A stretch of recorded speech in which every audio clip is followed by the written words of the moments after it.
இன்றைக்கி நம்ம வந்து சப்பாத்தி அண்ட் ஒயிட் குருமா வந்து பண்ண போகிறோம். அதுக்கு தேவையான பொருள் பார்த்திங்கன்னா, ஒரு பெரிய வெங்காயம், ஒரு பெரிய தக்காளி கட் பண்ணி வச்சுக்கோங்க. அப்புறம் ஒரு 4 பச்சை மிளகா, கொஞ்சம் புதினா, கொஞ்சம் வந்து கொத்தமல்லி, அதுக்கப்புறம் வந்து உருளைக்கிழங்கும் பட்டாணி போட்டு செய்ய போகிறோம். ஸோ அதை வந்து எடுத்து வச்சுக்கோங்க. இதுக்கு வந்து அரைக்க போகிறது வந்து நம்ம தேங்காய், பொட்டுக்கடலை, கொஞ்சம் ஒரு சோம்பு, கசகசா, முந்திரி 2 போட்டுக்கலாம். இப்போது முந்திரி போட்டிங்கன்னா கொஞ்சம் டேஸ்ட்டு நல்லாயிருக்கும்.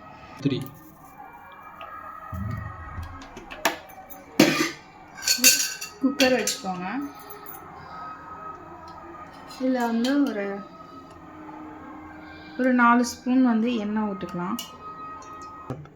இப்போது எண்ணெய் காஞ்சிருச்சு. எண்ணெய் காஞ்சதும் இந்த ஸ்பைசஸ் எல்லாத்தையும் இதில் ஆட் பண்ணிக்கலாம். நம்ம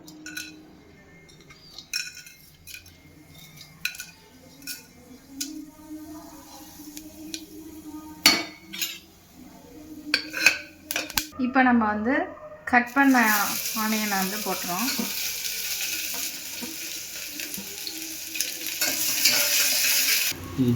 ஒயிட் குருமாவுக்கு நம்ம வந்து ரொம்ப வெங்காயம் வதங்க விடக்கூடாது. ஓரளவு வதங்கினாலும், ஒரு 60% வதங்கினாலும் நெக்ஸ்ட்டு தக்காளி ஆட் பண்ணுறோம். வெங்காயம் ஒரு 60% ஏன்னா தக்காளி வதங்கினாலும் ஒரு 1.5 ஸ்பூன் வந்து இஞ்சி பூண்டு பேஸ்ட் போட்டுருங்க. இப்போ இஞ்சி பூண்டை வந்து பச்சை வாசனை போனதுக்கப்புறம் பச்சை மிளகானாலும் கொஞ்சோண்டு புதினா நம்ம போட்டுடலாம். இப்போ நல்லா வதங்கிடுச்சு. நெக்ஸ்ட்டு வந்து நம்ம கட் பண்ணி வச்ச உருளைக்கிழங்கும்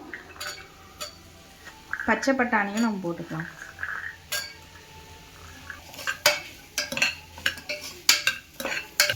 நெக்ஸ்ட்டு இந்த நம்ம காயெல்லாம் போட்ட காயெல்லாம் மூழ்கிற அளவுக்கு தண்ணி ஊற்றிக்கலாம். நெக்ஸ்ட்டு இந்த கொதி வந்ததும் நம்ம தேவையான அளவு உப்பு ஒரு 2 டேபிள் ஸ்பூன் போட்டுக்கலாம். அடுத்து இப்போ இந்த அரைச்சி வச்சுருந்த பேஸ்ட்டை நம்ம ஆட் பண்ணிக்கலாம். சொல்லிடுறோம். கொத்தமல்லி தழை போட்டுட்டு குக்கரில் ஒரு 4 to 5 விசில் விட்டுருங்க.